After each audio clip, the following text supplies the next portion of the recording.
TBC Weather Update.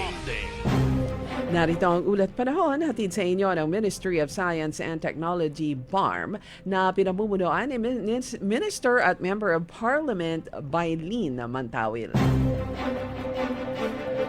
Palayo na ang bagyong si Ada sa bansa. Ayon sa Pag-asa, nakita ang sentro ng bagyo sa silangang bahagi ng Virac at Tanduanes at posibleng lalabas na ng Philippine Area of Responsibility. Samantala, mananatiling mainit ang kalagayan ng panahon sa Mindanao pero posible ang biglaang pagbuhos ng ulan na panandalian lang. Dulot naman yan ng localized thunderstorm ayon sa Pag-asa.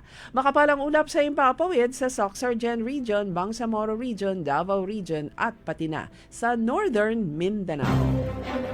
Yan ang ulat panahon hatid sa inyo ng Ministry of Science and Technology BARM sa pamumuno ni Minister at Member of Parliament Bailin Mantawil.